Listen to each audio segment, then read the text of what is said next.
Okay.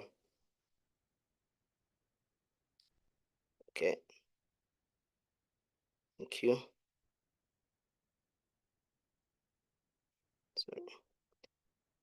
Okay, you're almost welcome. I was saying that last week you covered about studio setups, and this week we are going to kick off with mics. But they had left an assignment on for you to research about RF, polarity, and so on. So I'll first open the floor to get some like presentations from you guys, what you discovered from your research.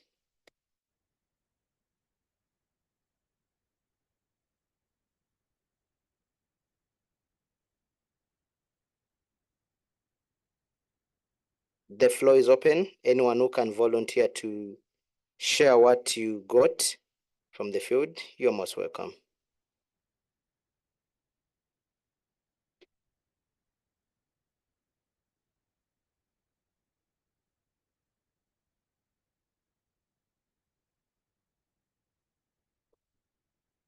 Okay, I'll take that. Oh, I don't know if you all took time to do some quick research about that, but I won't dive into that for now. Let me now go straight to our class for today. Hope you can all hear me. Introduction to microphones. I would like you guys to be participating in this so that we are able to interact. Okay? It's an open floor. What do you know about microphones? When someone says microphones, or what does the mic serve to in production? A microphone is a device that converts sound waves into electrical signals. It's an essential tool in various fields such as music, broadcast, film for production, and communication. Like it's that one medium that helps us to amplify or capture the sound, and then it's amplified for the human ear to like get what the mic is capturing. Microphones are used in recordings and are crucial in capturing high quality audio for music, podcasts, and voiceovers, and films, and so on. When it comes to live sound, they are used in concerts, public speaking events, and theater to amplify the sound, or anything that is involved in the live production that requires amplification. Microphones will be there. In broadcast, they are really essential for radio, TV, and online streaming to ensure clear and like audio transmission. When you're listening to any broadcasting medium, be it radio or in TV, YouTube, like for you to be able to hear what that person is saying, the mic is a medium in that to help convert. Even right now, I'm speaking through a microphone, and it's the one that is enabling my voice to be at least amplified for you guys to be able to hear what I'm saying.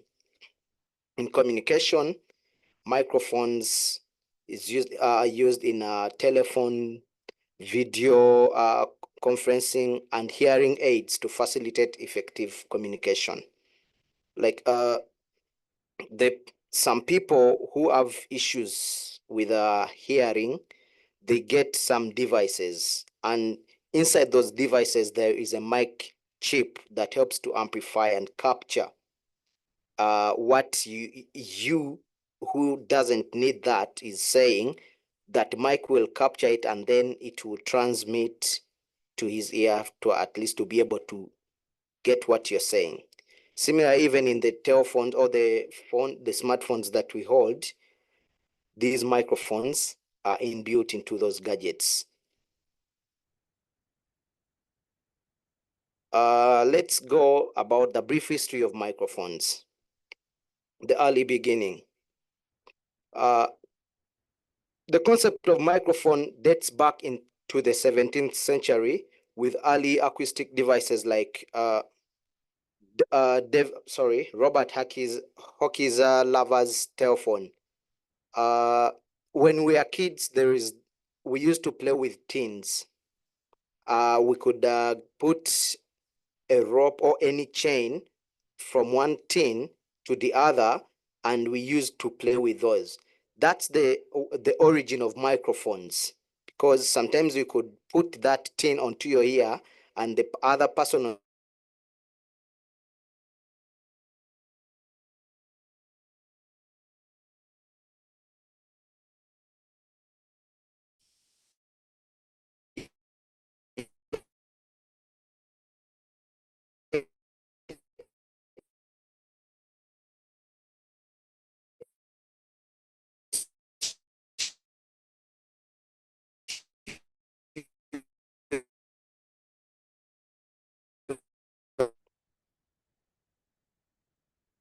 Okay, thank you.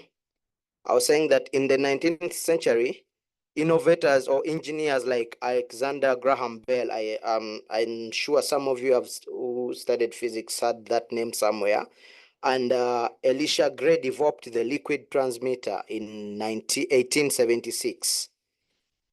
An early form of the microphone. That's the year that they started making the microphones, and it was mainly for telecommunications, like telephones, and then military communication tools. That's the main purpose how they came to develop this.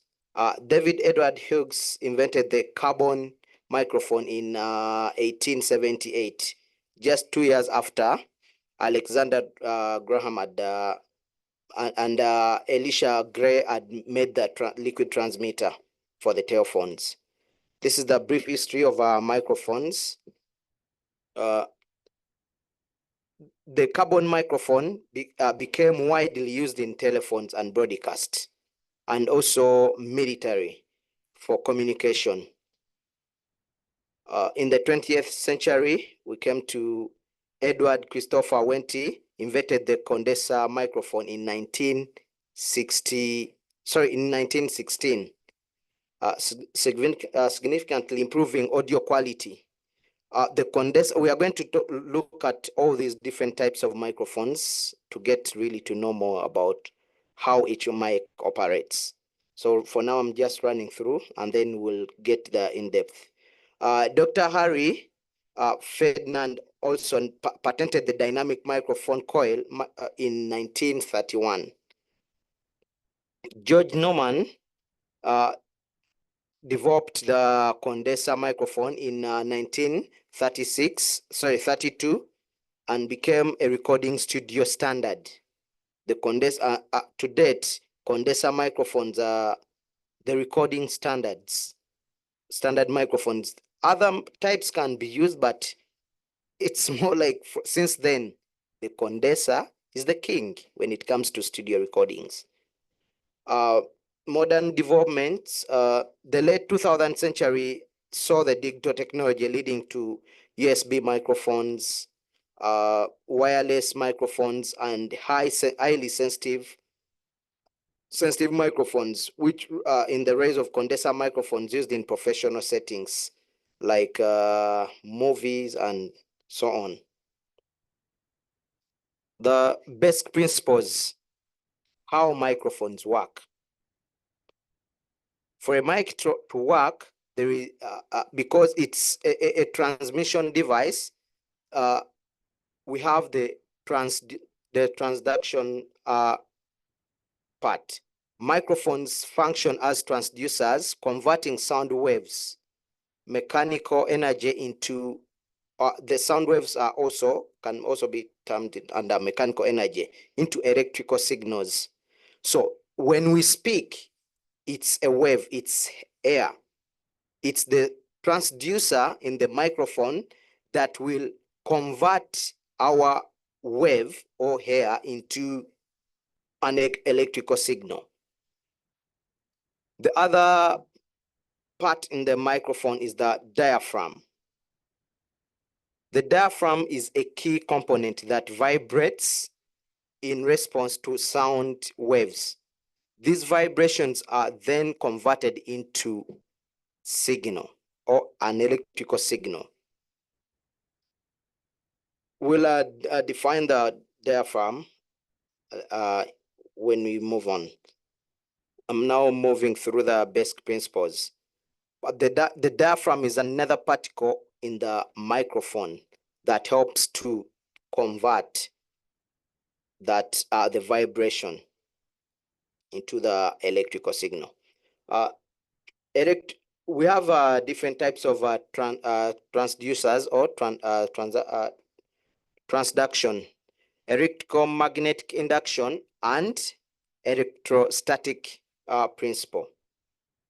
Electromagnetic induction is used mainly in dynamic microphones, where a coil of wire moves with a magnetic field to generate the electrical signal.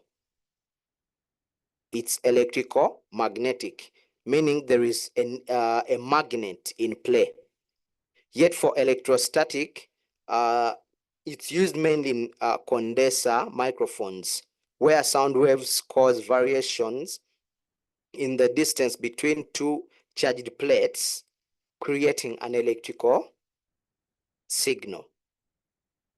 So with the two applying to two different types of microphones, which are our main type of microphones.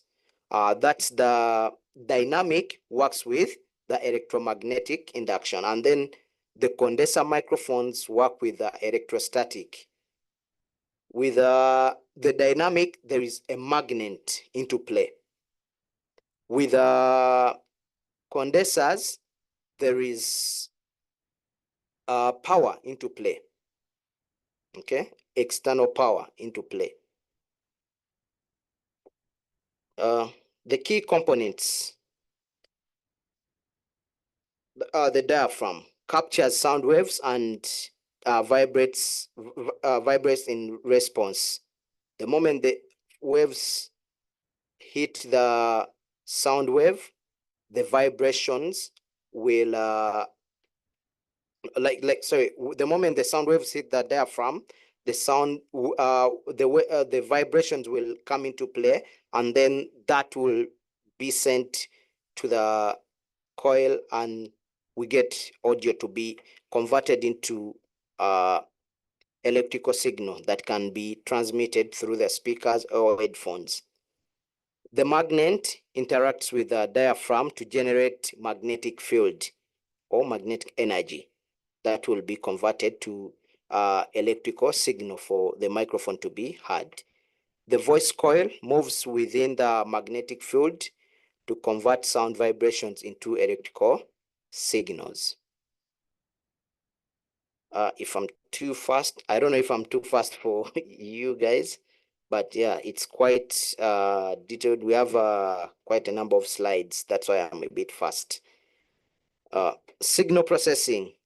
The electrical signal produced by the microphone is often very weak and requires amplification before it can be used in the recording or in broadcast. That's why when the sound wave is converted into the electrical signal, the mic is run through another device that will help on the amplification, because this signal is still weak to be just heard. For instance, now the microphone that I'm speaking in is run through another device, which is a sound card, to the laptop, and then for you to hear. Because if I was just speaking and there was no another medium to help amplify that, the signal would be really, really weak to be heard by you guys on the other end. We'll talk about the different types of microphones. Excuse me, let me first adjust my microphone. It was getting into my face so badly. Okay. We have different types of microphones, and we have three main types. That's the dynamic microphone, the condenser microphone, and the ribbon microphone. Dynamic microphone use electromagnetic induction to convert sound into an electro signal. The dynamic microphones are durable, less sensitive to high frequencies, and can handle high sound pressure. In the previous class, you learned about sound pressure, which is SPL. So the dynamic microphones, example of a dynamic microphone is this. If you can see it, yeah. We'll have another photo in the coming slides for you to get to know more about how different mics look. And the dynamic microphone is commonly used in live sound, at the events, at conference halls, for vocals with the band. It's used to mic instruments like drums and guitar amplifiers or guitar combos, for those who understand that term. Yeah, it's a very strong mic, like it's really durable. Out of all the three types, the dynamic is durable. You can search, there is a YouTube link, a video that shows the common dynamic mic of the SM58, the Shure SM58, where someone was demonstrating how strong it is. He tied it on the car, and then he started driving. It was just outside, like on tarmac. Then he dropped it from like the first floor, and it could still work. It's a very durable mic, but less sensitive out of the three types. Condenser microphones use electrostatic principle with a diaphragm and a backplate to create the electrical signal. They are highly sensitive and captures detailed sound, but they require external power that we call phantom power. We'll talk about phantom power in the coming slides, but phantom power is is given by different devices. Let it be a sound card that you saw in the previous class. The digital and analog mixers, they all have that option of giving phantom power. The condenser microphones require phantom power always. Not all of them, but the biggest percentage of the condenser microphones require phantom power to be activated on the device. For those that don't require phantom power to be activated, they are still also feeding from the device. It's like the way they are made. That's an example of the lapel microphones. There are also condenser mics. This type, we'll talk about them. But this kind of microphone is also a condenser, and it feeds off the batteries that in the transmitter. Yeah. The other types, we have this, which is the shotgun. We are going to talk about them. These are all different types of condenser microphones. We have this is also another type of a condenser microphone. Then this is also another type. They're all condenser microphones, similarly to this small tube. It's also a condenser. They are commonly used in studio recordings for vocals, voicing, then acoustic instruments.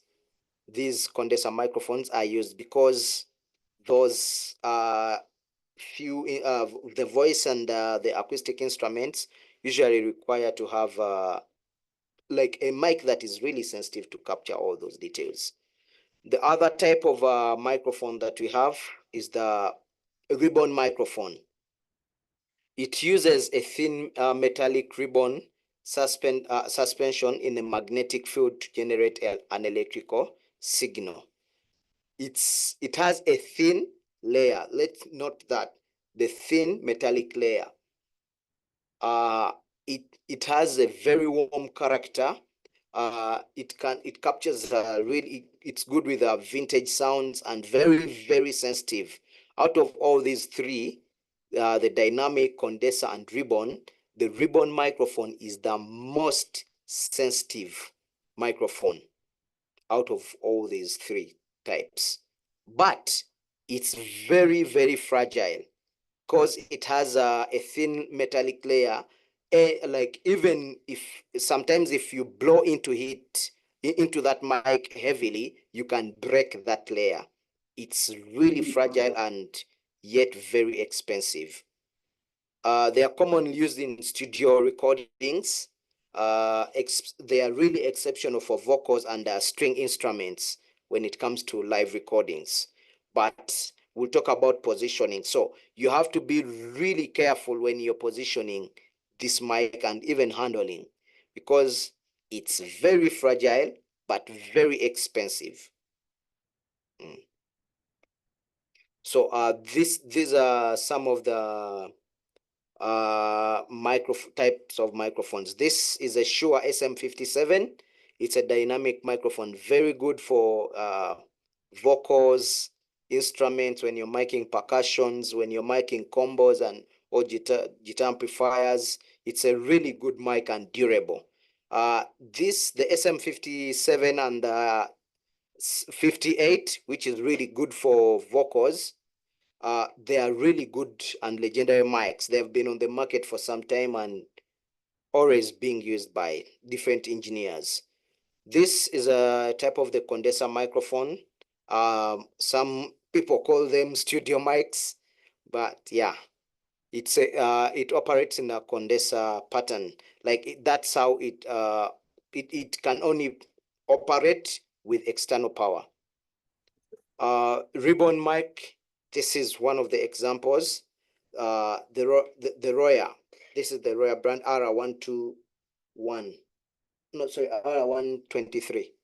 Yeah, it's another really good and sensitive mic.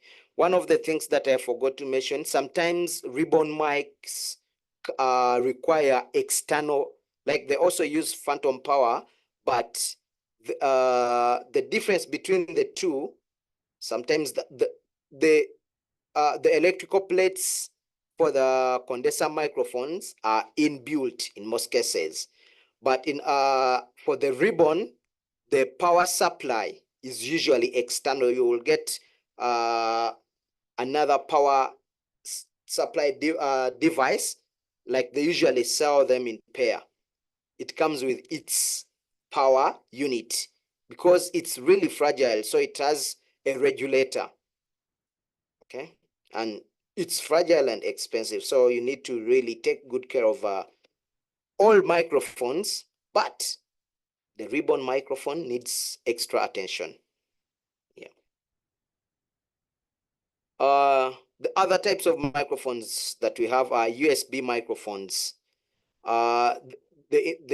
are usually integrated in with a built-in preamp and analog to digital converter connecting directly to a computer via USB.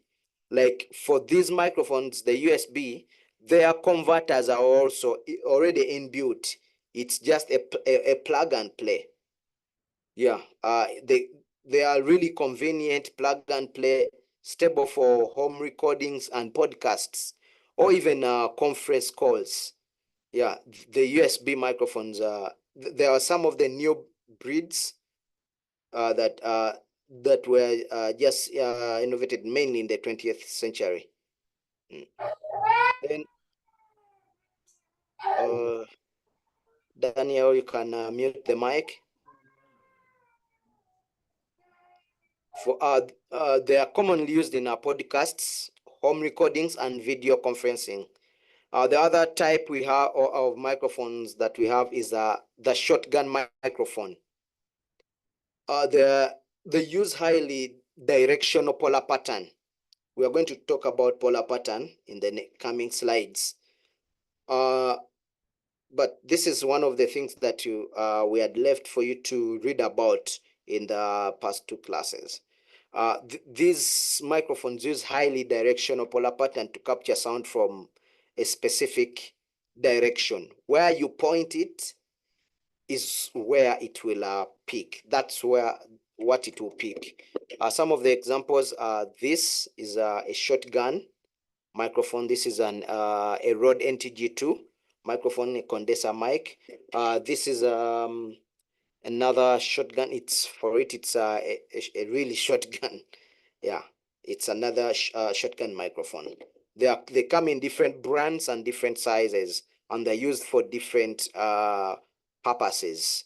Some are used as overhead microphones for drums. They're used they're used for miking instruments and so on.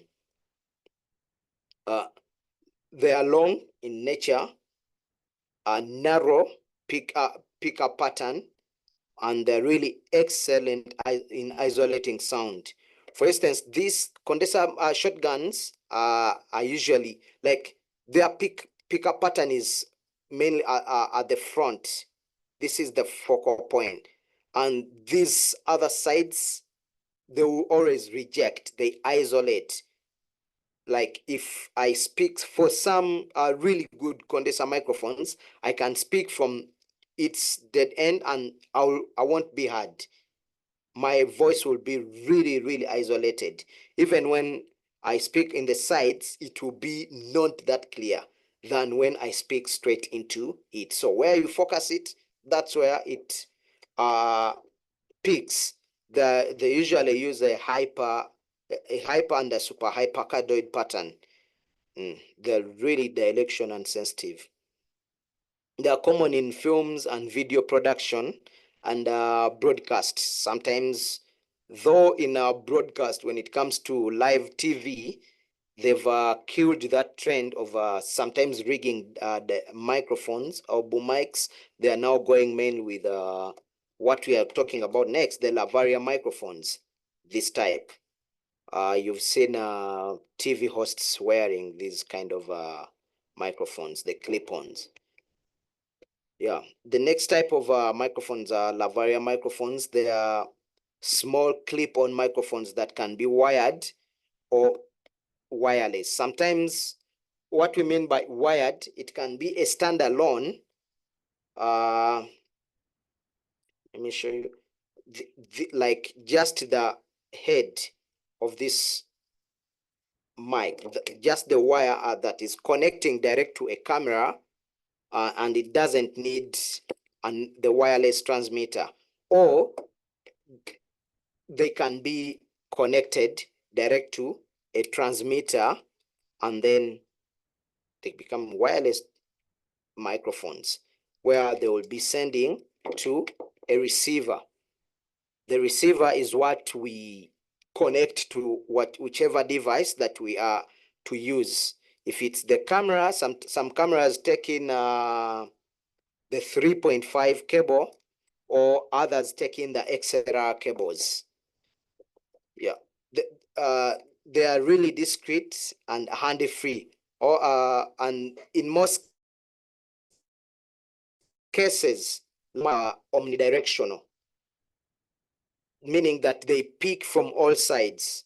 That's why sometimes you've seen TV hosts wearing microphones facing down, and yet you would say that, why isn't it facing up? They are omnidirectional. They can still peak from all angles, even when they face down.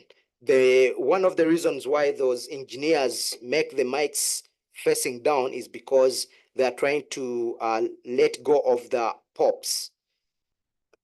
So that's why sometimes they make them facing down, because when it's facing up, it's really direct into you and it's picking all the pops. They're used in public speaking, theater performances, and television. Yeah. For films, when it comes to lapels, most of the actors are always wearing lapels, but they are hidden. We use different miking tapes to hide the microphone, and so they will always run under the character's costume. Sometimes it will be the mic will be put straight onto skin. Like for instance, you can see my microphone is now under the shirt, and you can see, but I'll use tape and then just hide it inside, and then give the body pack to the actor to be put in either in the pockets or use straps or any other miking techniques to hide the body pack, and my microphone is inside. You'll be able to capture the performer and it won't expose that you have a microphone on them. Yeah. These are some of the other examples of the microphones. This is a USB microphone. It uses, I think this is a USB-A? USB, it's, yeah, it connects with the A and then converts to the normal USB that you all know, straight to the laptop or any other device that carries a USB port. It can be a sound card or any other, a sound recorder or anything. These are the lapels. So one of these is a transmitter and the other is a receiver. So we connect the mic head to the transmitter, and then we'll use any type of cable that converts. It can be the 3.5 cable like this. It can be sometimes the USB. Some lapels have that capacity of picking from USB-C to the normal USB, like this other cable here. Or you can use the 3.5 to XLR, depending on the device that you're connecting it to. If it's direct to a laptop, you'll use the USB-C. If that kind of a lapel transmitter, or sorry, receiver enables that USB-C connector. If it doesn't and you're connecting maybe to a camera or even the laptop itself, that allows a mic input of a 3.5 cable, you can use that. Or if you connect to the camera that uses a 3.5, you can use that. For cameras that use XLR cables, the male side, the 3.5 to XLR male, you use that to connect to the device, be it the camera or the sound recorders and mixers, even the live mixers for theater. We use the XLR because it's balanced. Then this is the shotgun microphone I've showed you, and like other examples. Yeah, this is a Sennheiser MKH 416. Yeah. Okay, we'll move to the now studying the polar pattern, or what we can simplify to the picking pattern of the microphones. We have different polar pattern pickups. We have the cardioid, we have the omnidirectional, we have the bidirectional. If you're playing, you are writing the screen.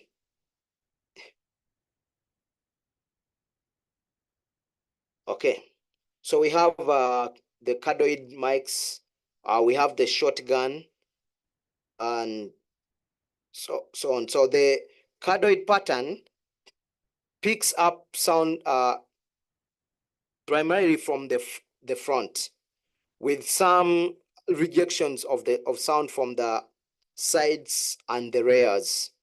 The cardioid, like we hear, the cardiotherapy, it's in the heart shape. And mainly, most of the dynamic microphones use the cardioid pattern. Yeah, they're ideal for live. George, you're also writing in the screen. Okay, you've erased. It's kind of distracting. Okay, thank you. They are really ideal for live sound and studio recording, especially for vocals and instruments, because they are able to reject. They are picking mainly from the front. This head, that's where they are able to pick, and they will reject from the sides and the back. Okay. So as you're picking the microphones, sometimes you need to know the science of polarity. Like you need to know which polar pattern goes with which mic you're going to use or buy. The other type we have the omnidirectional. This captures sound equally from all directions. That's why I said the lapels I used. One example of the omnidirectional microphones. Why do engineers dare to make a lapel an omnidirectional? Is because it's going to be on the talent, and for any direction when they pan, it should be able to capture them. For instance, if it's here in the center of the chest, and I pan to talk to someone who is on my far left shoulder, it will still be able to pick audio in the rears because it picks 360. Okay? Omnidirectional microphones capture equal levels in all directions of the mic, 360. They are really suitable for capturing ambient sound, group recordings, and situations where sound from all directions is desired. If you're going to the field to record ambience, it's a good mic.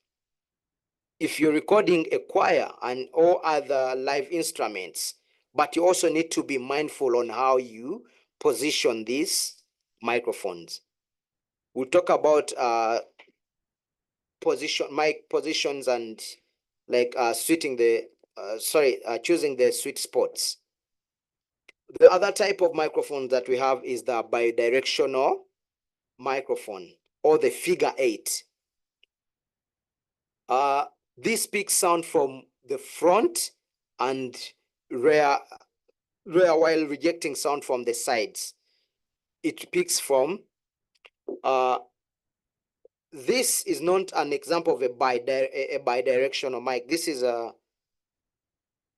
but I will use this. If this is the main mic, it will pick from this side equally to this side, but it will be able to reject in the sides.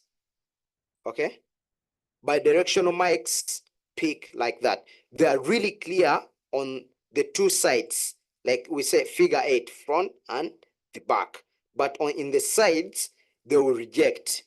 If I had one, I would have connected it and then I would have demonstrated really how they operate, whereby if I was speaking direct into it on this side and then pan it to the sides, it will reject here and then it will be picking from these two ends.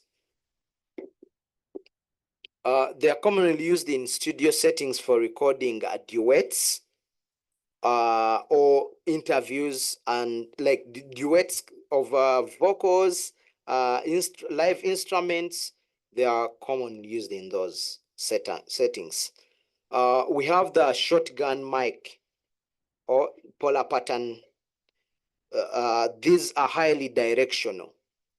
Shotguns are highly directional. They capture sound from a narrow area in front of the microphone while rejecting sounds from all the other sides and the rears.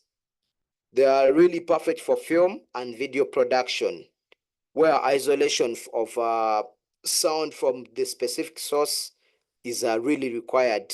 That's why we use these boom microphones, and in most cases you will find that live engineers use both lapels and boom mics on movie sets, and I've come to learn with time that the post-production team or the editing team, the dialogue editors, use or prefer using the boom mic because it's really direction and isolates some unwanted sounds, which is not the case with the Lavaria that captures in all directions. But they also have their unique advantages. That's can be a topic for another day of discussing what works better between the boom and the lapel. But you can go and read more about the two types of microphones and their polar patterns and choose. Like we'll talk about how to decide what mic to use for what purpose. So it all comes back to understanding the polar pattern, which is the cardioid polar pattern, the omnidirectional polar pattern, the bidirectional or figure 8 polar pattern, and the shotgun polar pattern. This is how they look. This is the omnidirectional polar pattern. It captures sound 360 from all the directions. Then this is our figure 8 or bidirectional pickup pattern. I've explained some of this. Now it's just picking, like putting some photos or for proper imagery in on how they pick. So the figure 8 will pick from the two sides, as I've already explained. Then the cardioid will pick in the heart form, mainly from the top, the front of the mic, and it will reject sound in the sides and the rears. Okay. Then we have the supercardioid pattern that is really sensitive at the front and kind of rejects from the back, but it will still be able to pick something really small.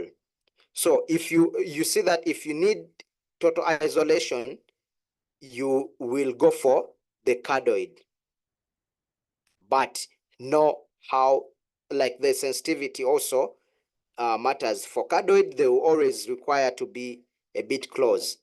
That's why I think in the previous classes, you were not seeing the edge of the microphones that we've been using because they are condenser microphones. Cardioid are usually in dynamic mics. And they could pick from afar, but this has a cardioid pattern and it's a dynamic, so it requires to be slightly closer to the source. The other polar pattern we have is the hypercardioid. We have the supercardioid and then the hypercardioid, sometimes called the super hypercardioid pattern. Okay. It picks mainly from the front, but still captures some because it's really sensitive. So it will also be capturing from the rears. But you realize that the curve or the graph narrows. This captures up to around 120 degrees, the supercardioid. And the hypercardioid captures to around an area range of around 110, 105. This is around 120 to 140. And then we have the shotgun polar pattern, which is really, really directional. It will pick sound at almost a 45-degree angle on both sides. It's more sensitive at the front, and then at an angle of 45, 30, it starts rejecting all the sounds that are in the sides. Okay, this is one of the shotgun pickup pattern. Then the Sennheiser 416, the Deity S Mic 2, the Rode NTG4s, and so on. There is the Audio Technica, and so many other brands. The AKG, the Neumann, they all have different shotgun. So as you buy a mic or choose a mic, check its polarity, because it will help you to at least be able to know how it will be serving and picking the audio. Okay. Microphone components. The main component is the diaphragm. The diaphragm is a thin, flexible membrane that vibrates in response to sound waves. Can be made from various materials such as mirror, metal, and plastic. It converts sound waves into mechanical vibrations. Okay.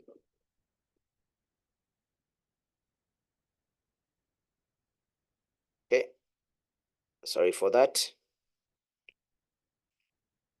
So the diaphragm is that thin layer that reacts with the wave, and then it will vibrate, and the vibrations will be converted into the electrical signals that can be transmitted.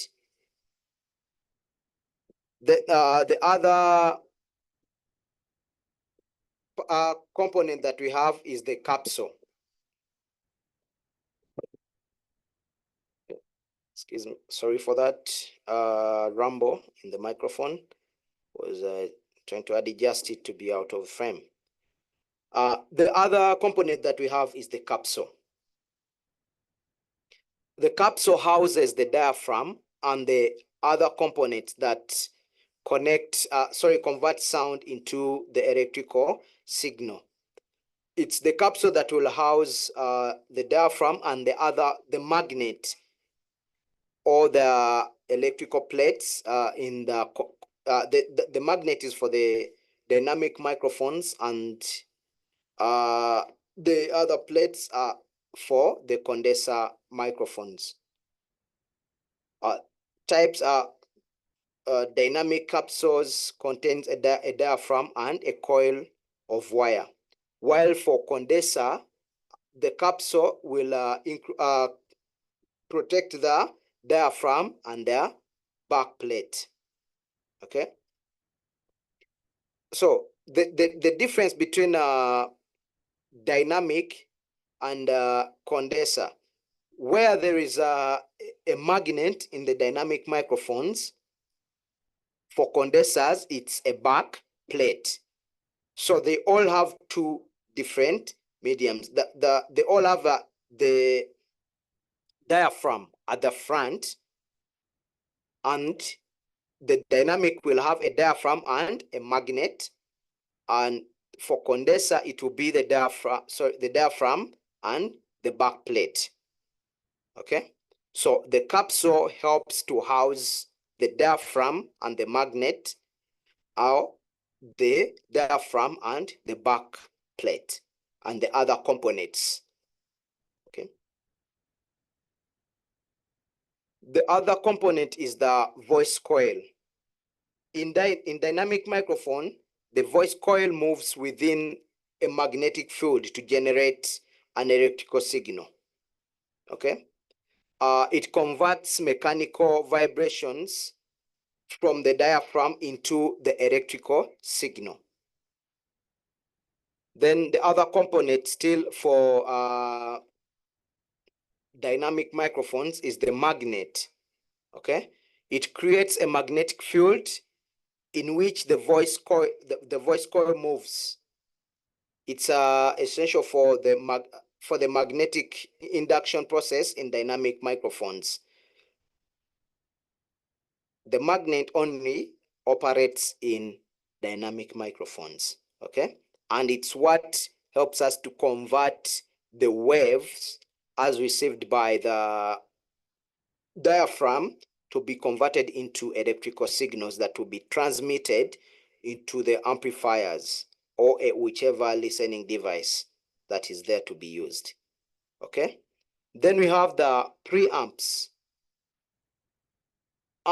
amplifies the weak electrical signal generated by the microphone. Built-in preamps are common in condenser microphones. Okay, so each microphone requires like a preamp to help. Like I said earlier, the voice signal is really soft. So when it's converted to electrical signal, it requires an amplifier. So most of these microphones have inbuilt amplifiers that help to boost the levels before they get to be transmitted to the other devices. Okay. This is how the internal over the dynamic microphone looks. So the sound waves, this is our, the thin gray line is the diaphragm, okay? The sound waves will come hit the diaphragm, and then the coil will vibrate, connecting to the magnet, and then it will have the conversion of the waves being converted to the electrical signal that will be transmitted as an audio signal. Okay, for it, the dynamic uses a magnet.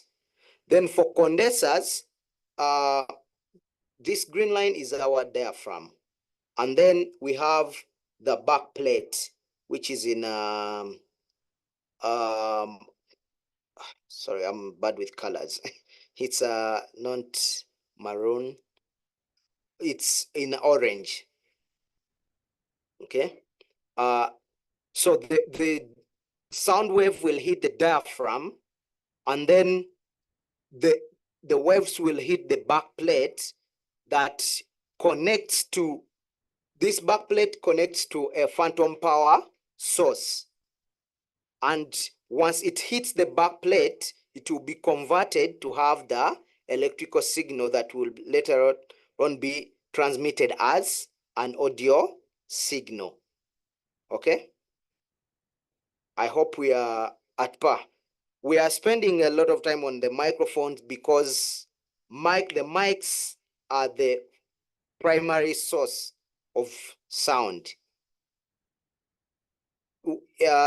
Almost every gadget that we use has a microphone. For the voice to be heard, you need a mic. The instruments to be amplified, they need microphones. Even the guitars have piezo microphones. Okay, that's why we are spending quite some time on understanding the science of microphones. Okay, the other component of the microphone is the grill. It protects the internal component of the microphone. It shields the diaphragm and capsule from physical damage and reduces windshield. This is the grill, the metallic shell that protects the internal part of the mic. That's why you always find it's there. It acts as the first windbreaker, because these coils are made in a way that they act as barriers. You see that all mics, even this small lavalier mic, it has that metallic shell. Okay. Then we have the housing or body. It supports all internal components, like it just houses everything. Like in the interior of this mic, there is a lot, but this shell is there to protect the mic. It's the same with all these different microphones. Even the Lavaria, it has the outer shell to protect all the small components that are embedded into this device. Okay. We'll talk about microphone accessories. We'll start with a pop filter. It reduces plosive sounds, e.g. the P and B sounds that can cause distortion. You realize now that this mic is close, when I speak into it and I have those sounds of P, and let's say book, you'll have those plosives. P, it will have the plosives. So what helps, if I have, let me use this way, like as a pop filter, this kind of helps to cut those plosives, okay? And we have different types of pop filters. Give me a second.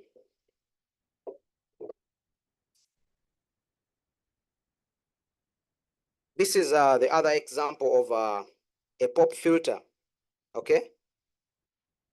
It just goes onto the mic and it's able to protect all the heavy plosives, okay?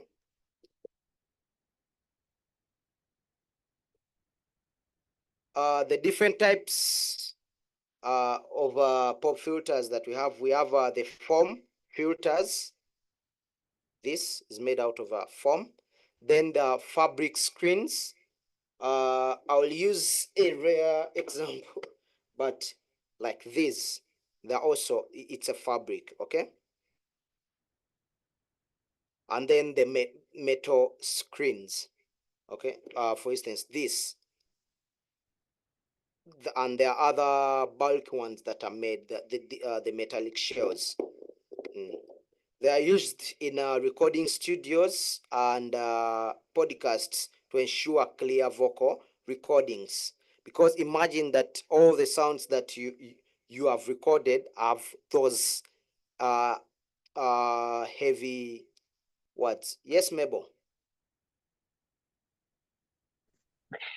Can you please like give a clear difference between the metal screens and the grills? It's the same thing. Okay. Yeah. Thank you. Pop filters, I was saying that imagine you've recorded the entire session and everywhere you have someone say words that start with B, like power, and you have all those heavy pops. As you can hear those power, play, heater, hall, you get, I'm sure you're now getting those plosive sounds into your ears as I speak. Play, pop, you get that. So these pop filters are here to help us cut on that, okay? Then we have the shock mounts. The shock mounts help to isolate the microphones from the mechanical vibrations and handling noise. There are we have elastic suspension mounts and integrated shock mounts, okay?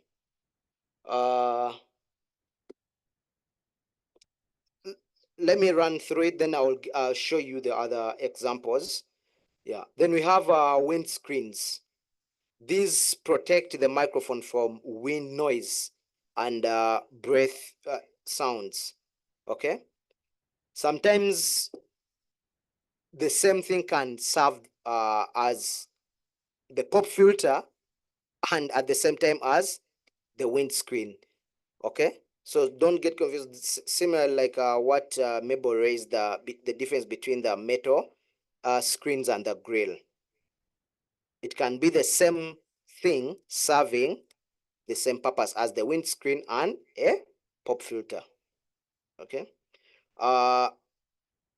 The different types of foam covers, and then the furry windscreen, or what we call the dead cat or blimp. These are mainly for film. I'm going to show you some. They're used in outdoor recordings, broadcasts, and then live sound, okay?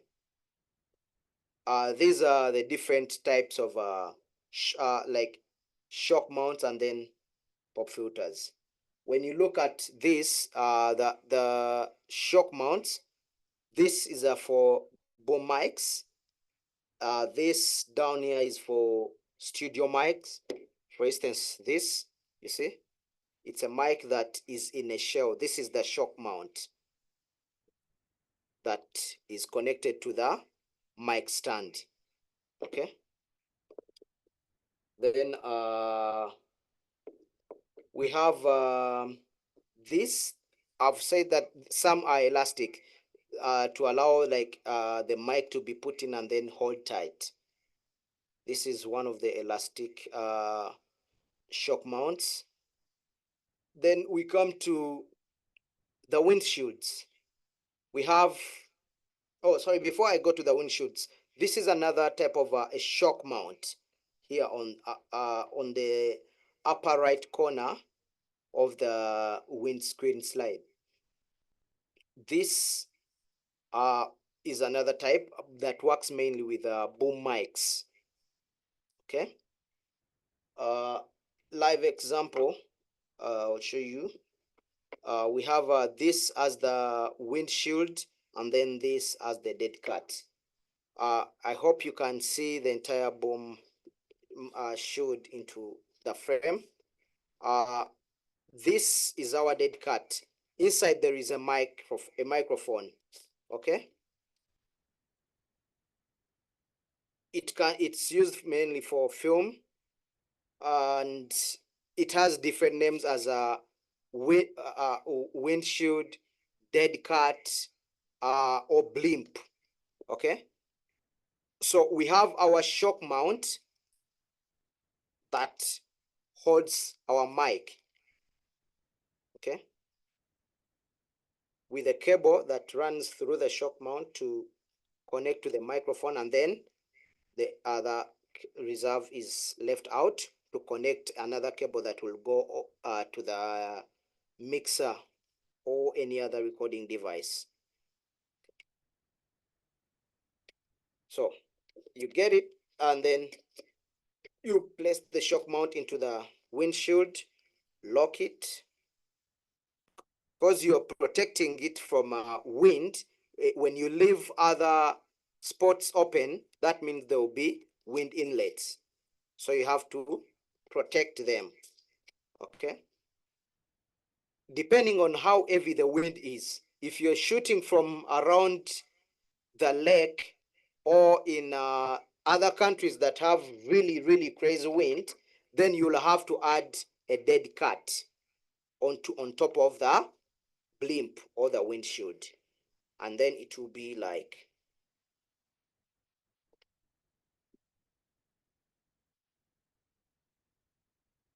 okay, it will be like that. Reason why it's called a dead cat is because when you look at its fur, it's more like that of a cat, a dead one. Yeah. So it helps us to protect. It has like different materials inside to help block on the wind. Sometimes you will need to actually use two of these on top of the mic, or sometimes even put other external foam material wind breakers inside the mic. We've one time used more than 4 layers on the mic because the wind was extremely heavy. Yeah. Then we have the pop filters. Yeah. They are all here to help protect the microphone from wind and the pops.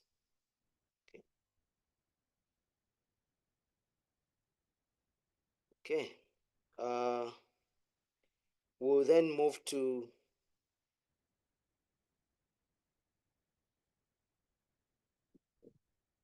okay. Still on the microphone accessories, we have the microphone stands. These hold the microphone in place for hand-free operations. For instance, now I needed to use my hands, so I couldn't hold the mic. So it's locked onto a mic stand.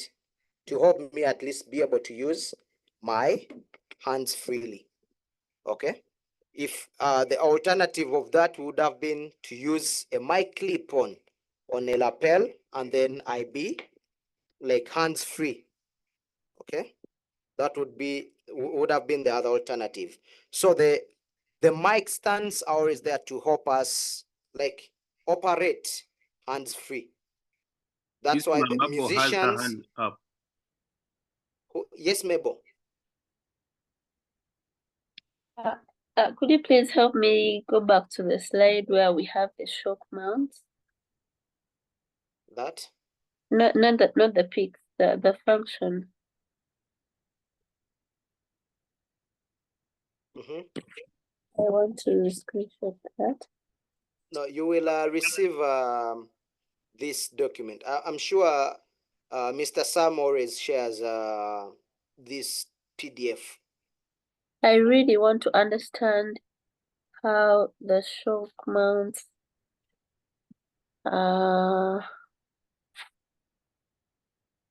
handle noise. Yeah, I understand. They're like, because they're like metallic and physical.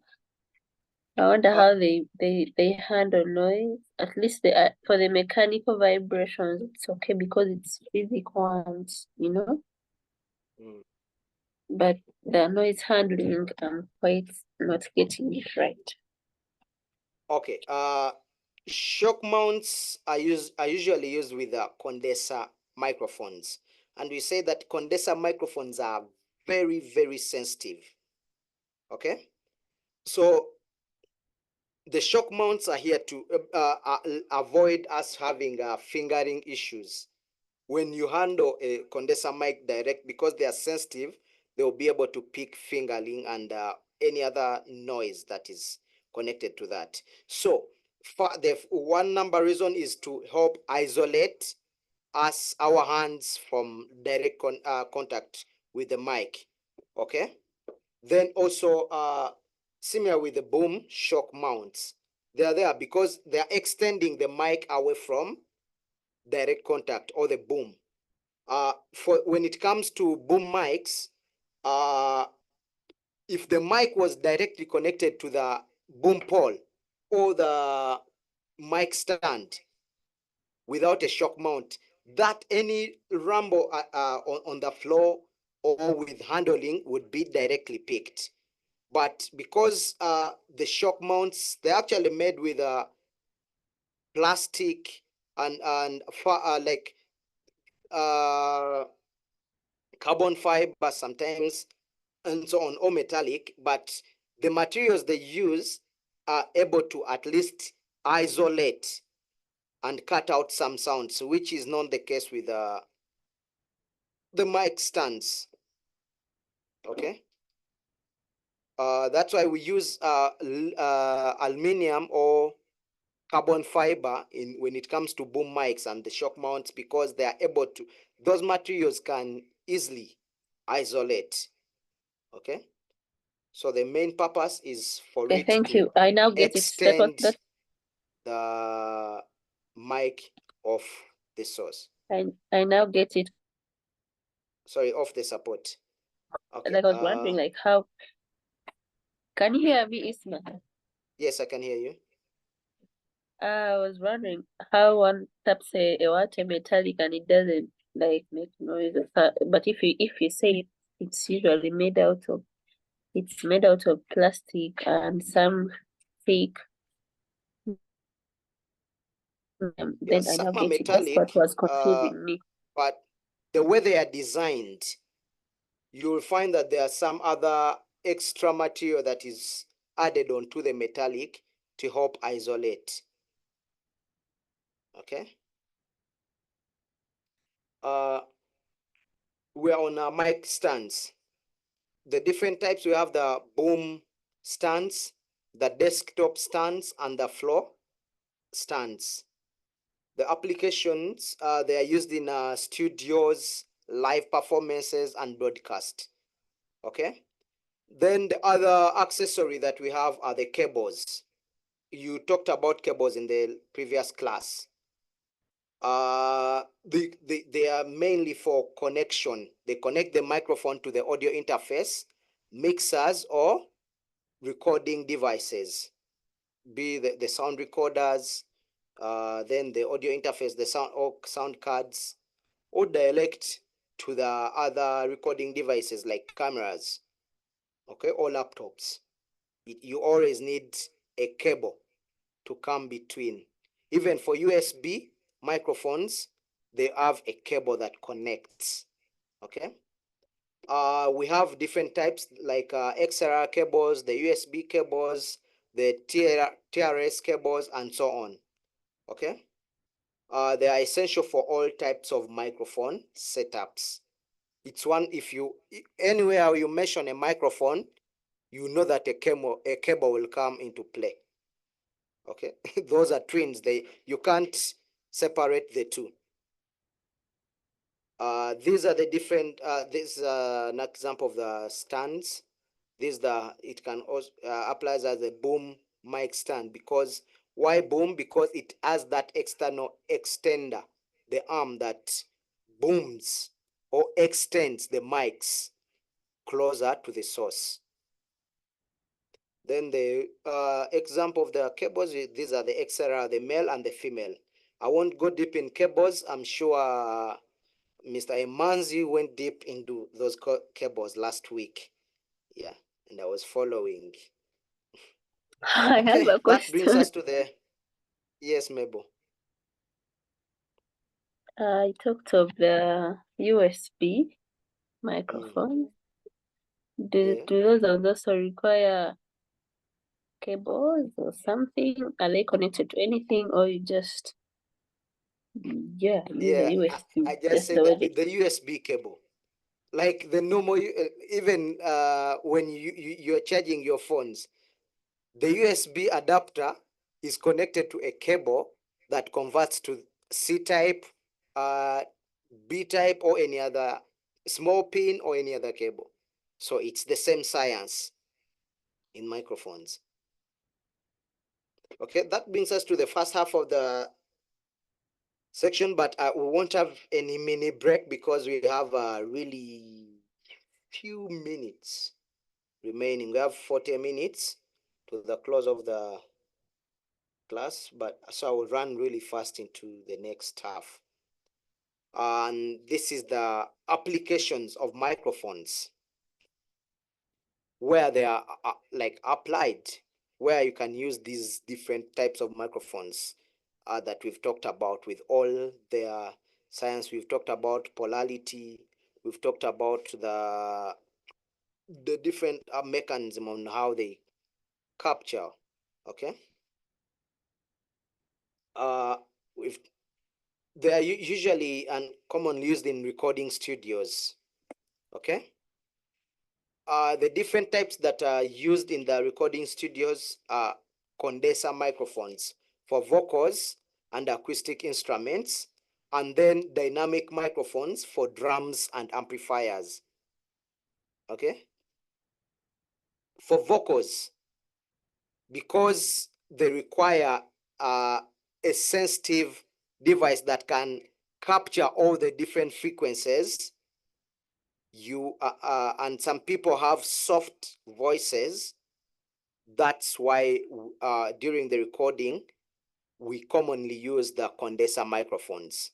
I'm not saying that we don't use dynamic, but the condensers are more preferred for recording vocals and acoustic instruments. Reason being, condensers are more sensitive. Dynamic microphones are used on drums and amplifiers because those are loud instruments already. They have enough amplifications. The drums are loud enough. So you can't get another a highly sensitive mic and then put it to mic the drums. And I'm also not saying that condenser microphones are not used on drums, because you'll find that in most cases, the overhead mics that are used are condensers, okay? Like these small pencil mics.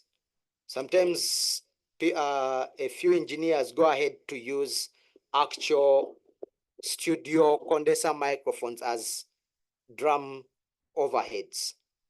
Okay, so you choosing which mic to use on vocals or instruments really requires you to take time and study how you want to capture your sound, what is the end result, because then it will determine which mic you have to use. Microphones are also really used in live sound, let's say live band, live conferences, and so on. The dynamic microphones are commonly used when it comes to live sound for vocals and instruments. Wireless microphones for mobility when it comes to live. Okay, it's the main purposes are for amplifying sound for concerts, theater performances, and public speaking events. Where there is a need for mobility, for the talent to be mobile, moving from one corner to the other, you will need a wireless microphone. That can be a lapel or a dynamic wireless mic that has a receiver. You've seen musicians use them commonly. We've said that for live sound, it's dynamic mics are commonly used for vocals and instruments. I would open up the floor. Why do you think it's the dynamic microphones are used commonly in live sound? Earlier on you said, I don't know, am I allowed to talk? Yes, Have go you ahead. allowed me? Yes, you said they are, okay, they are strong. So I'm thinking they use those because, yeah, they are strong and can be used outside. They can't easily be affected by, let's say, maybe if it falls. So I think that is why they use those ones most. Okay, any other attempt?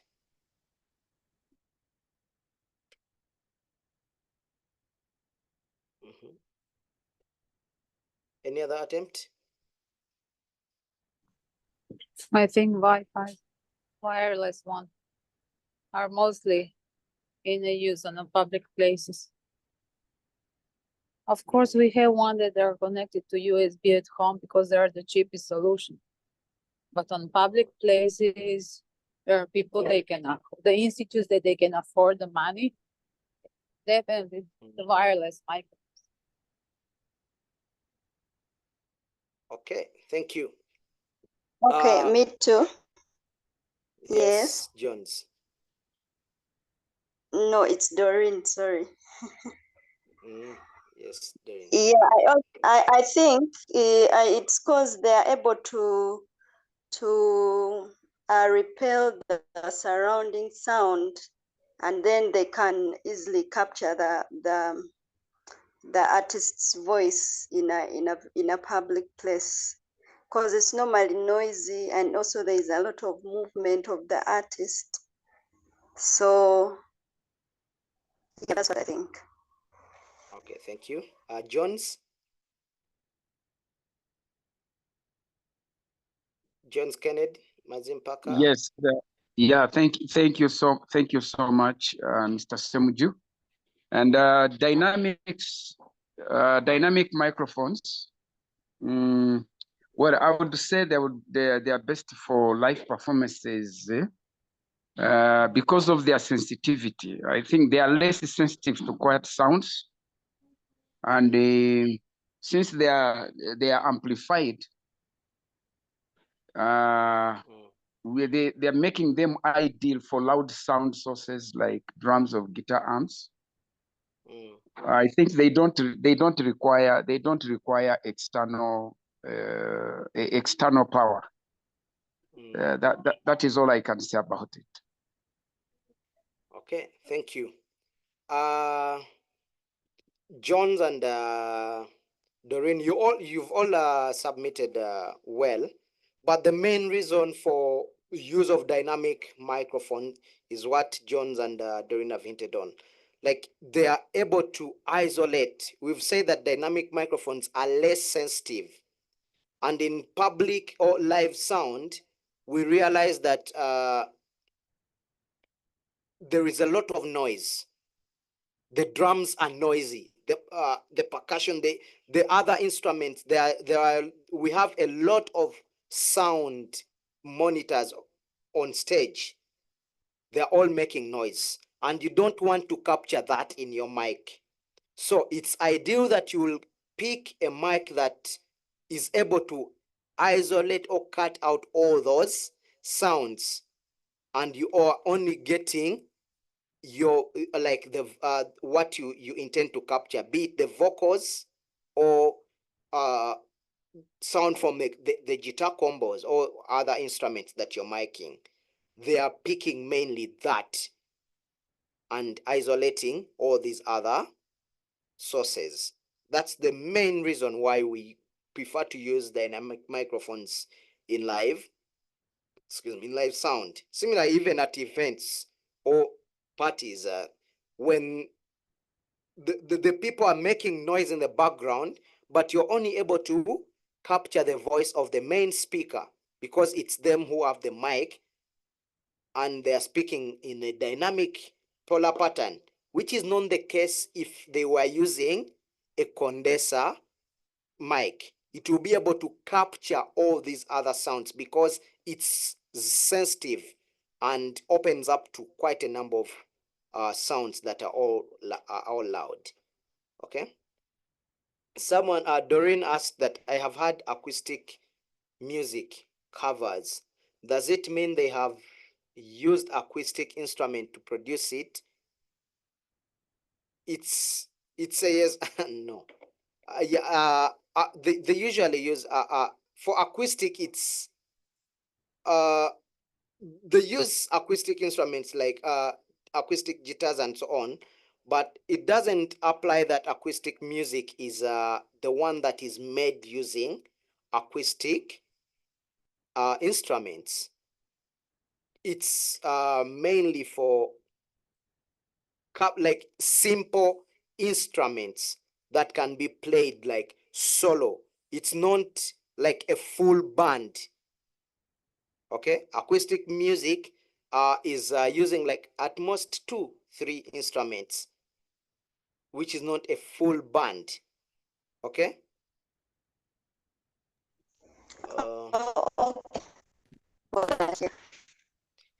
Yes, Doreen. Thank you for that clarification.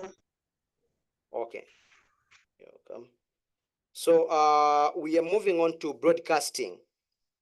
Types used are mainly condenser microphones for clear and detailed audio, ensuring high quality audio for radio, television, and online streaming. You see here we are using for live, we say the better option is dynamic because they are in a very loud uncontrolled environment. When it comes to broadcast, we want crispy, detailed audio. Okay, so we go for condenser microphones. Why? Because in most cases, even the location is controlled. There is no like external sound that is coming in when you're in studio, or even in radio, or even when you are on a movie set. There is a department, the locations department, the production department, and the AD department is all on set to ensure that you have a quiet environment. So that's why you'll choose to go with a condenser mic, because you want to pick clear, detailed audio. Because these condenser mics will be able to pick even the smallest breath. Okay, which is not the case with the dynamic microphones. We can miss those heavy small breath. Okay. I have a question. Yes, Nkera. Yeah, so I recently learned about piezo. Yes. And is it a form of form of a microphone? Because I've learned that it also picks sound. Would you maybe give me some light on that? And yeah, something like that. Thank you. Piezo microphones are commonly used in instruments and guitars mainly, and they are also used to pick, like some. For instance, we have the Janzi instrument here that was invented by our brother Sewa Sewa. He uses the piezo microphone inside to pick the strings that when he's playing. Even in the some acoustic guitars have it. Electric guitars, bass guitars. We have traditional instruments here like the enanga, akogo, the tube fiddles. Sometimes you see these instrumentalists just connecting a cable to that instrument. It's the piezo microphone that is used in such cases. And they mainly pick up physical vibrations. When you play the instrument, it will the strings will vibrate, and the body of the instrument will also vibrate. The piezo microphone will be able to pick those vibrations and then encode them into convert them into electrical signals that can be broadcasted for your ear to listen in. Hope we are good. We'll move into the other application, other areas where the microphones are applied. They're applied in film and video production, and the common microphones that are used there are shotgun microphone for directional capture, and then the Lavaria. We've already seen the Lavaria and the shotgun microphone. Yeah, they're used. Lavarias are used for discrete placement, like in case you need to hide. The actors are on stage. They are moving. They are mobile.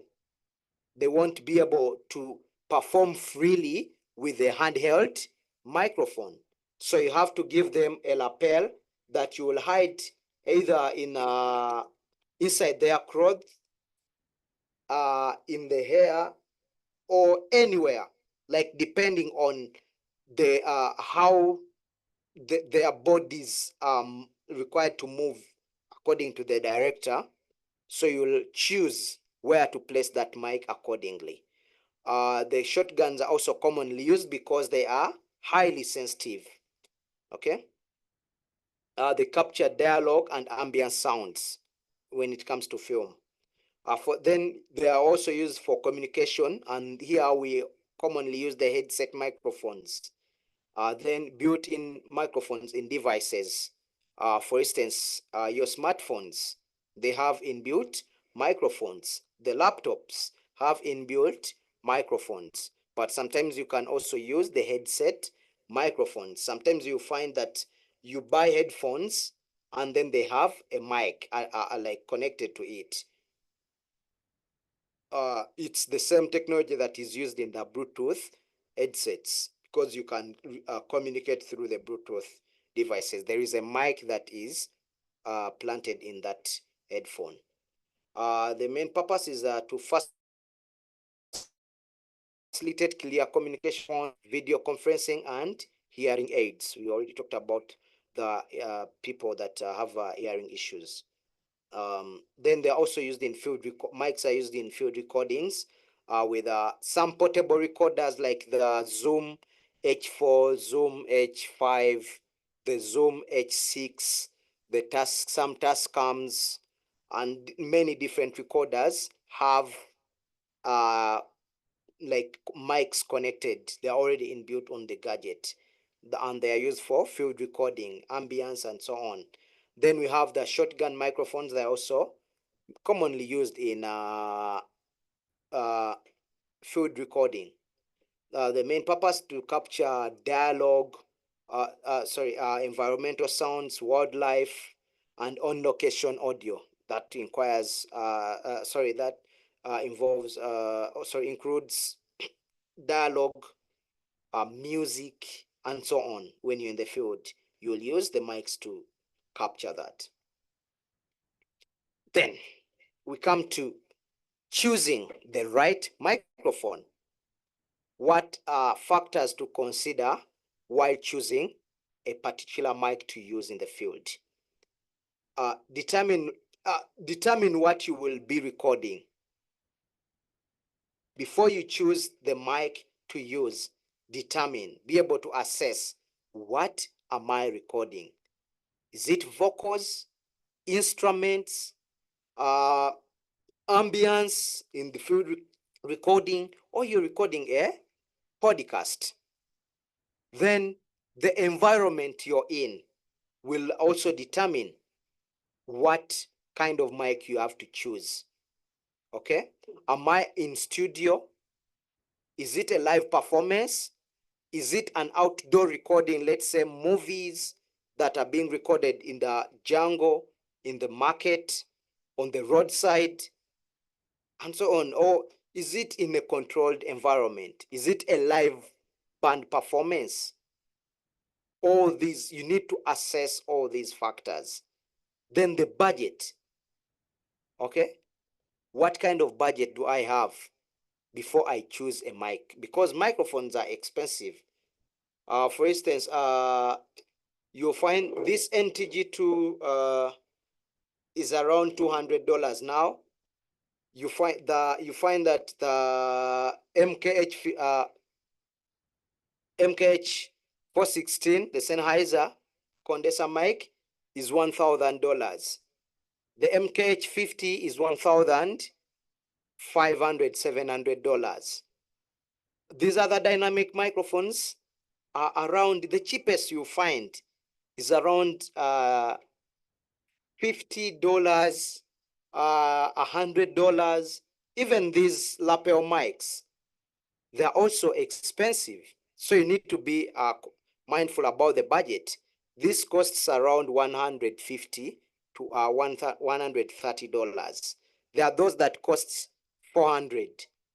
Still in the lapels, just this said, there are those that cost $600 and $1,200. So the budget also needs to be determined, like considered when you're determining the kind of microphone you are to use. Okay, for instance, if you're going to record vocals in like with a live band, it's a live recording, and you are in a limited space. You have drums being played, you have the guitar combos are in studio, but you also need the vocalist to be in the same space. What kind of microphone do you think you would go for? The mic is open for anyone to respond. I guess dynamic one. Maybe Shure SM37. I thought it's good both for recording and for live recordings, and it's very durable, which is very important for live. Yes, the dynamic is the right option for that kind of environment, because you have loud instruments and you need to capture the vocals of the artist. Then let's say you are in you have to record, or you're in a movie set in on the roadside, and what kind of microphones would you go for?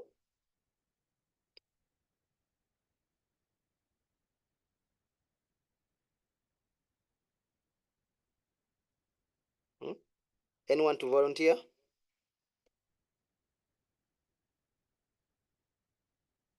Hi, I would maybe choose a shotgun microphone in order to get rid of the ambiental sounds, which are not useful in this atmosphere. Okay, thank you. That's the right option, because it isolates, you've mentioned that. And also, the main reason is it's highly sensitive, and sometimes the mic won't be in frame. So you will be like positioning it from an elevated angle or a low angle, but out of frame, and you're just aiming for the talent's mouth to capture dialogue. So you need a highly directional microphone.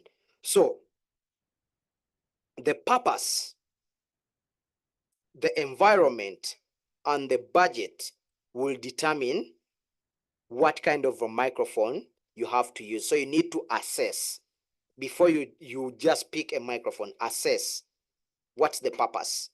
Where am I recording? Okay. What am I recording? How much do I have to hire or buy?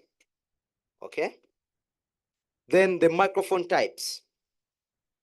Dynamic microphones. They are durable and good for live and loud sources. Condenser microphones are sensitive and ideal for studio recordings and outdoor film movie set recordings. Ribbon microphones provide a warm vintage sound, but we have to remember they are really fragile and expensive. Okay? So as you're choosing, you also need to understand this. What type of microphone am I taking? What kind of environment am I taking it in?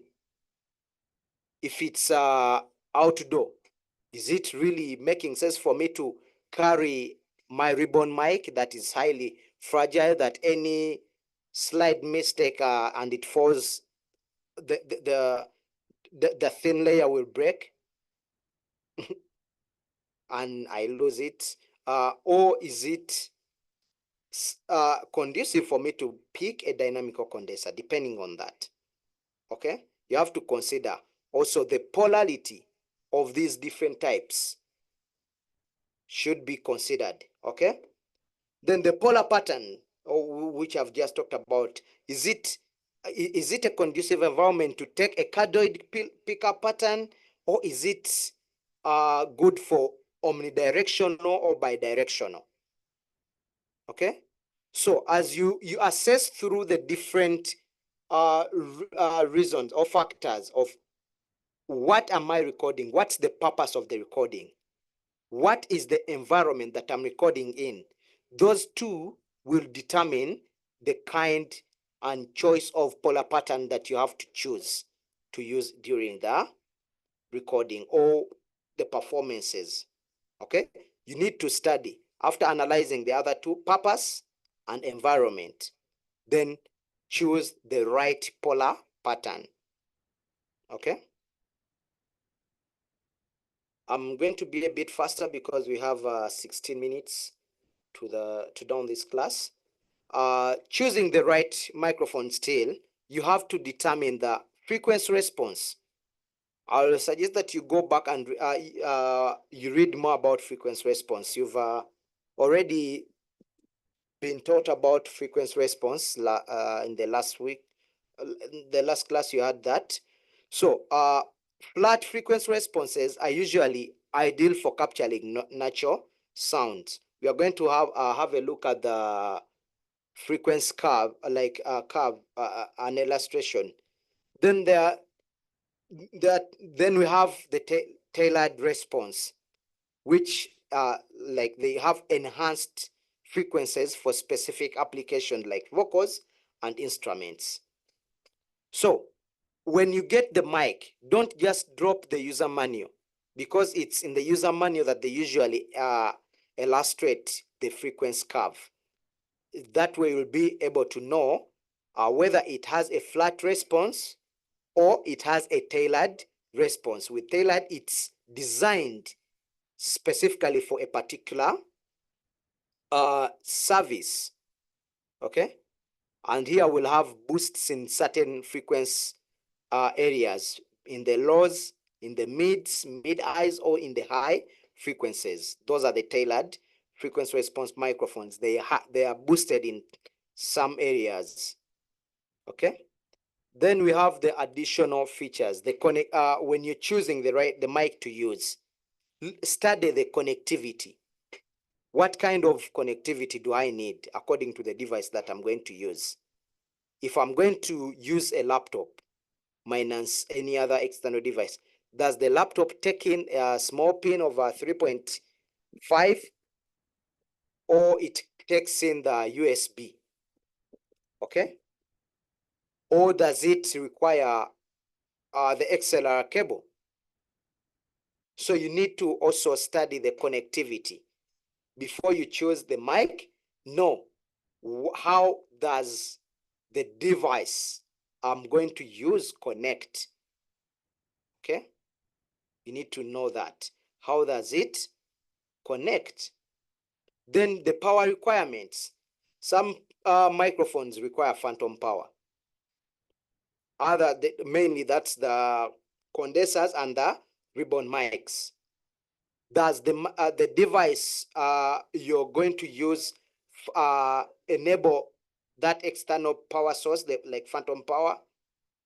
If the device doesn't support it, then you should be able to know that this is not the right microphone. For instance, cameras don't supply phantom power. Laptops don't supply phantom power, which means you are more likely to go for an option that doesn't require phantom power, which is those dynamic microphones mainly, and a few condenser microphones like the lapel mics, because they already have their power from the transmitter. And that's why when it comes to connecting to this other device, you don't need to give them, phantom power. Okay. Then we have the accessories. Consider the necessary accessories like pop filters, shock mounts, and stands. Depending on the kind of environment, that's why the other two issues are key. What am I recording? The purpose and environment. Those two are really key because they will determine the choice in all these other things when it comes to accessories. Okay. If I'm going to shoot from a beach or an extremely windy location, that means some of the key accessories that I have to carry is the dead cat, the blimp, and so on. Okay. If I'm going to shoot a movie and I'm going to need to swing the boom, that means I need to choose a boom stick to help me extend the mic closer to the source when I'm also out of the frame. If I'm miking an artist that is playing a guitar on stage, that means I need to choose the right accessory of the mic stand that will be able to support the mic as the performer is free when performing. Okay. So all these factors need to come into play when you're choosing the mic. Okay. This is the example of our frequency curve, the frequency response curve. This is the upper one is the Shure SM81. You see it has a almost flat frequency response curve from the low end to the high frequency. They are all flat. It's really good for ambience recording and vocals. Okay. Then when it comes to this second microphone, the Odex ADK51, you see that it has a slight boost in the high frequencies. It's good for vocals, but not good for let's say miking combos, because it has it's not really balanced in the low end. You would rather go with a flat mic that will enable you to EQ well. Okay. This is good for ambience and vocals. The third mic, the AKG C451B, also has a flat frequency response and a slight boost in the high frequency. It's also good for vocals and ambient.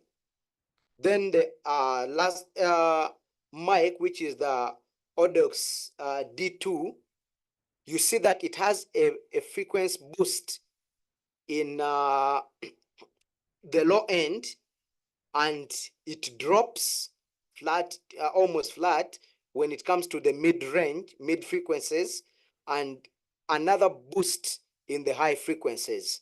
So this is the example of the tailored frequency response microphones. It's tailored for that, to have a boost in the low end, and so in the low frequencies and the high frequencies. This is suitable for miking like instruments like the kick drum and percussions. Sorry, the bass guitar combos, besa dungus, all those instruments that cover or carry low frequencies, the bass guitar and the kick drum. This is the suitable.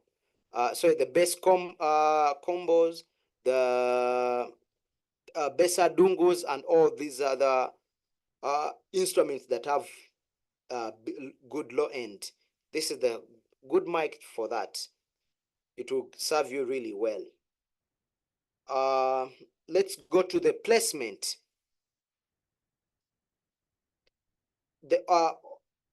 Place the mic at an appropriate distance and angle to capture the best sound quality. For vocals, position the microphone about 6 to 12 inches away from the mouth.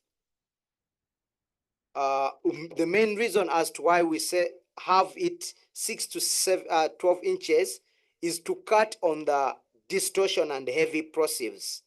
If the mic is this close, you'll have, the sound won't be that clear, because you're cutting off some frequencies, you're speaking directly into it, you're muffling it. So it's better to be a few inches away from your mic. Sometimes we do a count of like 2 fingers, it's good. 3, it's good. Okay.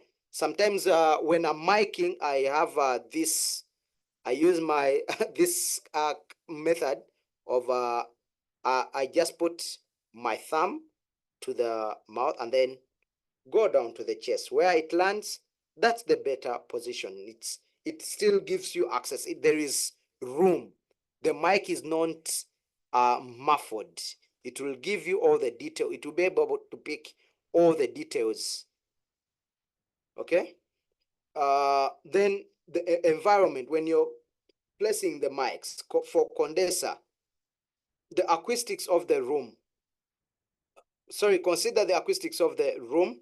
Use soundproofing materials if necessary to reduce the unwanted sound. When you're positioning your mic, consider the environment. It's also a key area to consider, because if you are in a windy location and there is a barrier that can help cover the wind. For instance, sometimes when we are on movie sets, we tend to hide them. If it's too windy from up and then there is nothing to help block, we look for the lower angle in case there is let's say a tripod stand that helps to shoot.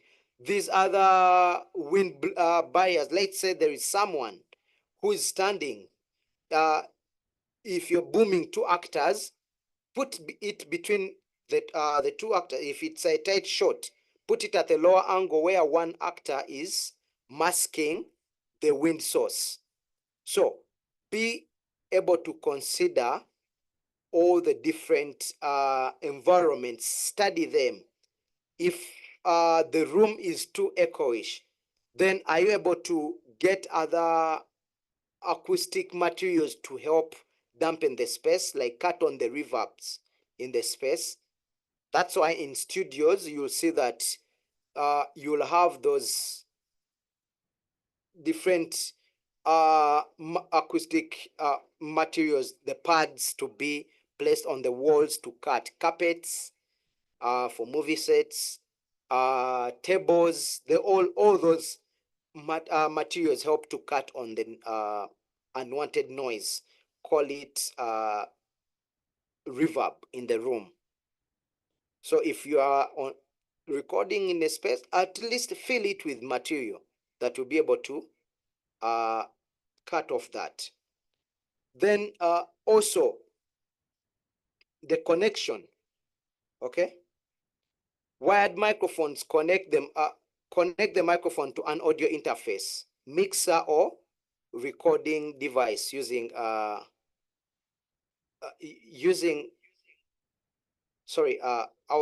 wired microphones connect to an audio interface, mixers or recording devices using XLR or TRS cables or USB cables. They are all different types of microphones.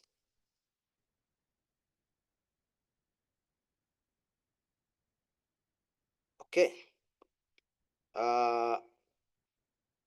I'll move on to the next slide, which is USB microphones. They are plug and play. They're just, you plug it directly into the computer's USB port and then ensure the necessary drivers are installed. Okay. Different laptops require different, and microphones require different plug-ons or drivers to enable the microphone run. Okay. Then testing. There is always good need to test your mic. Do a proper sound check. Okay. Sound check helps to to make sure that the microphone is working correctly. It's going to the speakers, or like if you're singing into it, talking into it, you'll be able to know that I have the right signal. Then you'll be able to adjust the levels on your radio interface or mixer. Be able to do sound check. It's really important. Troubleshooting. If the microphone isn't working, check the connection, ensure the device is selected as the input source, and update drivers if necessary.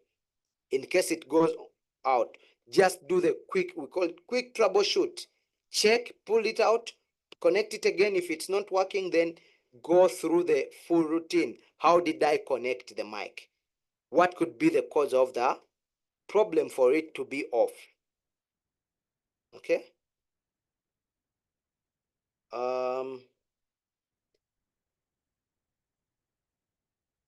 Then adjusting settings, that's gain, staging of and volume. Adjust the gain and volume settings to avoid distortion and ensure a clear signal. Then if in case you have issues with frequencies, then go into the EQ or the equalizer and then adjust the settings to enhance the sound quality. As you play with the frequency, as you use your ear, you will that's what the sound engineer or sound designer's best tool is the ear. Then the other gadgets follow. You have to use your ear to assess that which frequency range do I lack, which frequencies should I play with to have the best sound, to remove the echo, to remove the high, like the sharp plosives. Like you have to play with that. Then the gain staging. Is it the right volume? Use your ears to assess that before anything. Then you can then later on go to the gadget that you're using. Then additional tips, pop filters and windshields. Use the pop filters to reduce on the plosives. Yeah. Windshields will help you to minimize on the wind. Shock mounts will isolate the mic from vibrations and handling noise. I see we are now at the top of the hour. It's 8 p.m. So Sam, you can advise if we can still proceed or we cut it here.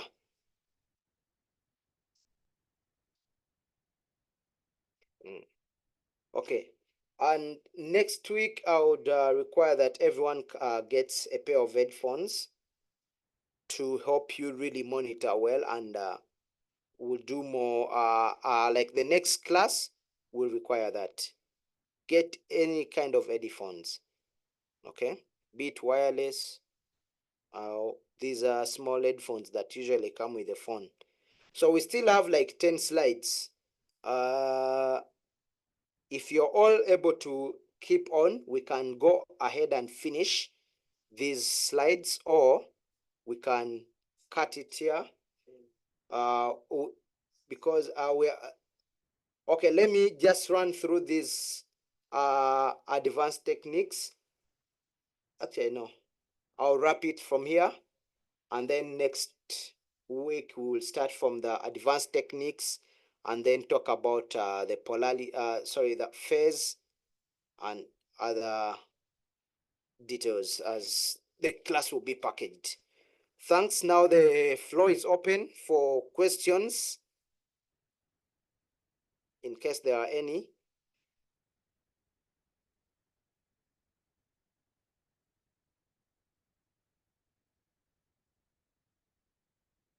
The floor is open in case someone needs to answer anything. Sorry, ask. Yes, can I ask? Yes, go ahead, Andrew. I have recorded with a Rode NT2A microphone in studio before. Okay. But when I set it to a pickup pattern of bidirectional, yeah? Yes. The front seems to be more sensitive than the rear. So I don't know what causes about that. Go and study the polar pattern of that mic. I'm sure it's not, yes, it enables you to be picking from both sides, but it's not fully designed for bidirectional. Okay. Yeah. And there is a switch on that mic that enables you to either go to be picking mainly from the front side, or for it to switch and then be giving you bidirectional. So you need to play with that switch. Okay. To know which side like is what polarity are you going for. Okay. Thank you. Okay. Any other?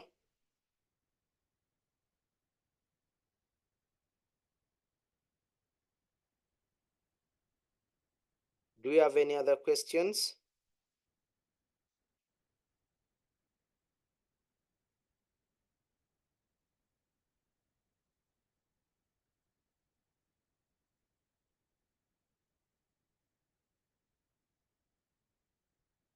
Do we have any other questions, or we wrap it up? Yes, I have a question. Yes, Jesse. So yes, I have two questions. Okay, let's have Mr. Jesse SSMUJJU. first, and then we come to you. Okay. So my question is, at the last bit you talked about. Okay, my first question is, you talked about the Lavaliers. Oh, sorry, I think there's someone else. Okay. Am I the one to? Let's first go with Jesse, and then I will come to you, Jones. Oh, okay, thanks. Okay, so my question was, on the last bit you talked about gain and volume and equalization. So how do you know, like, what's the best approach to setting gain so that your input doesn't distort? What's the best option? What's the best method? Like, is there a way I can say, at this point, this is a perfect gain? Okay, it goes back to how sensitive is that mic? How loud is the source? Okay, and then use the meters, because for whichever device that you're using, there will be meter level. Okay, so use what is your max that you want to capture. Sometimes we say that it's better to be between -18 and -6, but first set it to the middle ground. Like this is the lowest that I want to capture, and this is the highest. Then play between those two levels, or gain staging levels. Okay, have your limit set, like lower limit, and then the max limit. Okay, you have to play with your meters, but also let your ear be at play to listen in, because sometimes the meter can be reading right, yet you have a lot of distortion. Okay, so the meter and the ears have to be in, like, in class. Okay. Yes, ISMA.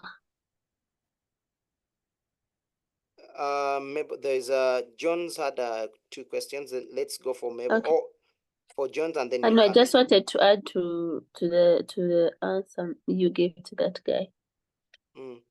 Usually when you're setting, there's there are colors.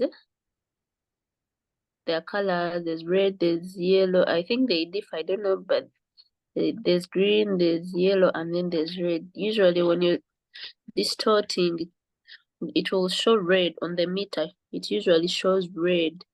So I think you just have to balance in those ones. Of course, it shows numbers, but that color also helps sometimes when you're setting. Thank you, Mabel. Yeah, when you're in green, yes, like, yeah, it's green zone goes on.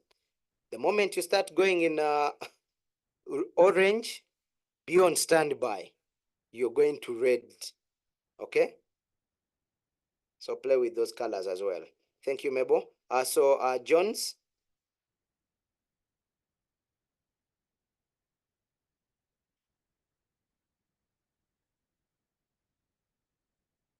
Kulu Jones.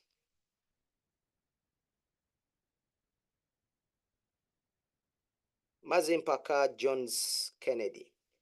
It's now your turn.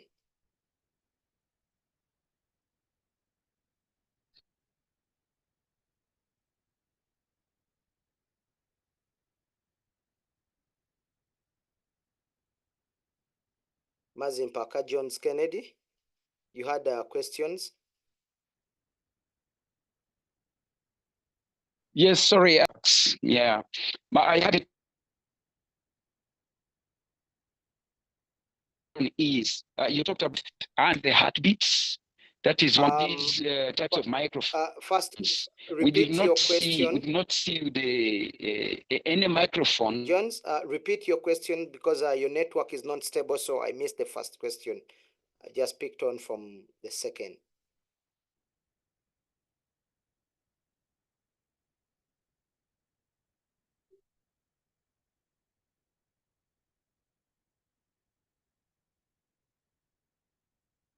I think John is now off, because I can't even see him under the participants. If there is anyone who has a question, it's the floor is open.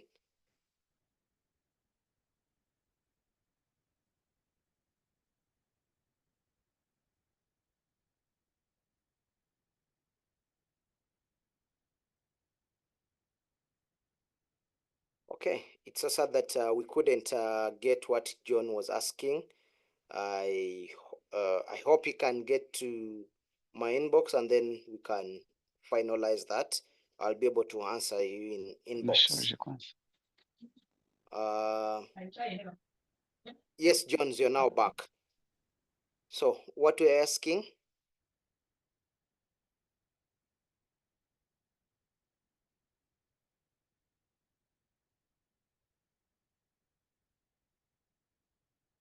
Jones Kennedy, can you hear me? I can see now you're back.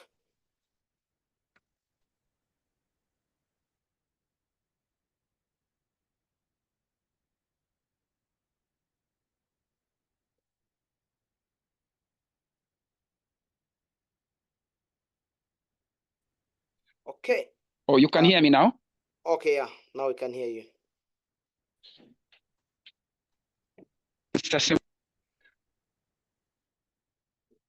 I think there is a problem with your internet, so it's really hard to get you well.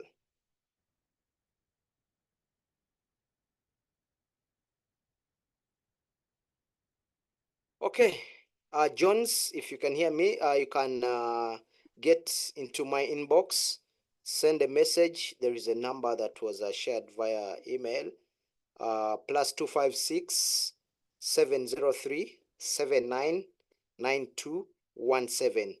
You can send me a text, a WhatsApp, and then I can answer your questions, because now I think the internet is not working well. I'll repeat the number one more time. It's +256 703. You can hear me? 799217. Yes, we can hear you well now.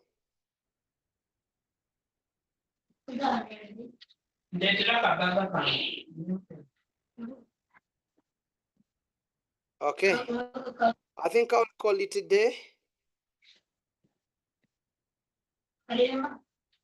Thanks for attending today's class. We will pick up from there. The main requirement for next class, please have headphones. They can be the small earphones for the phone, or these big headphones like the ones I'm using, or Bluetooth headphones, but carry headphones in the next class. Okay, have a blessed week. I will just close it from here, and I say stay blessed. Okay, thank you, and bye-bye.